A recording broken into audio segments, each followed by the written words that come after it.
Ini saya akan kongsikan kepada anda tutorial pengajaran dan pembelajaran pendidikan Islam tingkatan 2. Pelajaran yang ke-8 dalam bidang Al-Quran iaitu amanah terhadap harta dan nyawa. Ayo kita mulakan.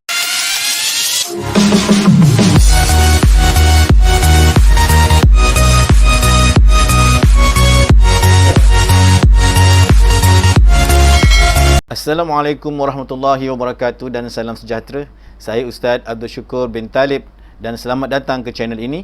Bagi yang baru mengikuti channel ini, saya akan berkongsi kepada anda video tutorial yang berkaitan dengan subjek pendidikan Al-Quran dan As-Sunnah, kelas kemahiran Al-Quran dan pendidikan Islam sekolah menengah.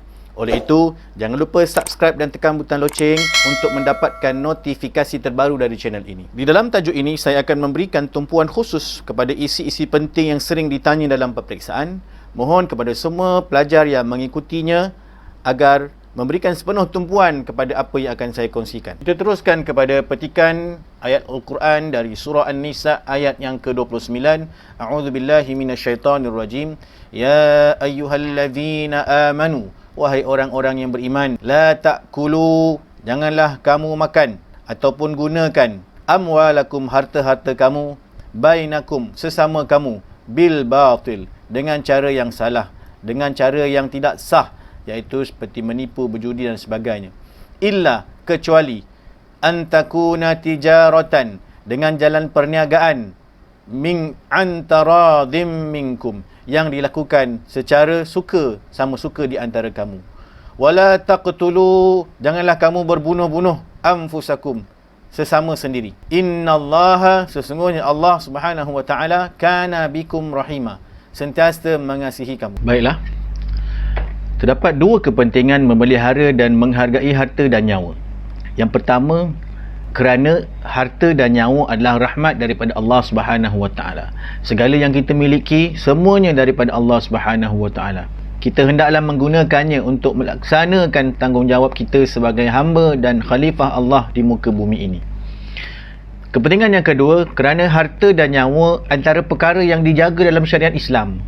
Islam menetapkan peraturan seperti larangan mengambil dan menggunakan harta secara batil dan larangan membinasakan diri sendiri dan orang lain agar kemaslahatan manusia terpelihara. Baiklah, sebelum kita membincangkan slide ini, baik saya jelaskan apakah yang dimaksudkan dengan maqasidus syariah. Maqasidus syariah ialah makna dan tujuan yang dikehendaki syarak dalam mensyariatkan sesuatu hukum bagi menjamin kemaslahatan umat manusia. Maksudnya, segala hukum yang terdapat dalam agama Islam ini, dia menitik beratkan pada 5 perkara penting ini.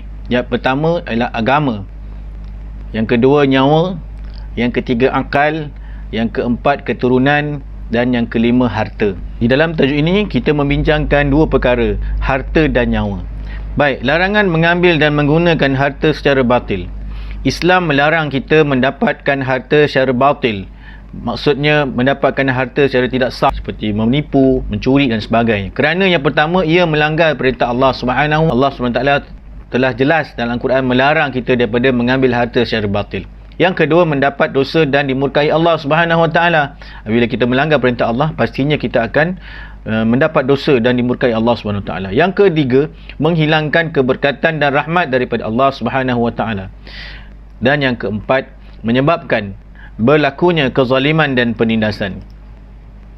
Dan yang kelima, mencetuskan pergaduhan dan permusuhan. Seterusnya, pengurusan harta terbahagi kepada 2. Yang pertama, secara betul, sah, seperti berbelanja dengan berhemah, jual beli secara jujur, mencari rezeki yang halal. Manakala pengurusan harta yang kedua, pengurusan secara batil, yang tidak sah, seperti mencuri, melakukan riba, rasuah, menipu dalam jual beli, boros, kedekut dan sebagainya. Seterusnya, larangan membinasakan diri dan orang lain. Kenapa Islam melarang? Kerana yang pertama, ianya melanggar hak Allah Subhanahu Wa Taala. Hak Allah maksudnya hukum dan ketetapan yang telah ditetapkan oleh Allah Subhanahu Wa Taala yang wajib kita taati sebagai hamba-Nya. Yang kedua, menggugat keharmonian hidup. Apabila manusia tidak menjaga kemaslahatan sesama sendiri, maka dia akan mencetuskan huru-hara dan keharmonian dalam masyarakat. Yang ketiga, membawa kemudaratan kepada diri sendiri dan juga pada masyarakat. Contohnya mengambil barang-barang yang dilarang dalam Islam seperti arak, dadah dan sebagainya. Seterusnya, pengajaran ayat, sebagai umat Islam, kita hendaklah menghargai harta dengan cara membelanjakannya ke jalan Allah Subhanahu Wa Taala sebagai tanda syukur kita padanya. Yang kedua, kita hendaklah sentiasa berusaha mendapatkan harta secara halal, seperti berniaga dengan jujur, bekerja sebagai pekerja dengan amanah dan sebagainya. Dan yang ketiga, menghargai nyawa daripada perkara yang memudaratkan seperti pengambilan dadah, rokok dan sebagainya. Dan yang keempat, mewujudkan hubungan baik sesama manusia, seperti tidak bergaduh, tidak bermusuh, yang boleh membawa kepada perkara-perkara yang lebih buruk seperti pembunuhan dan seumpamanya. Alhamdulillah, kita telah selesai membincangkan tajuk amanah terhadap harta dan nyawa. Mudah-mudahan ianya memberi manfaat untuk kita semua. Jika ada sebarang soalan atau cadangan atau apa-apa saja, sila tuliskan di ruangan komen di bawah ini. Sebagai pengukuhan, di bawah ini juga saya telah lampirkan link atau pautan untuk muat turun slide dan latihan. Terima kasih atas tumpuan yang telah diberikan. Assalamualaikum warahmatullahi wabarakatuh.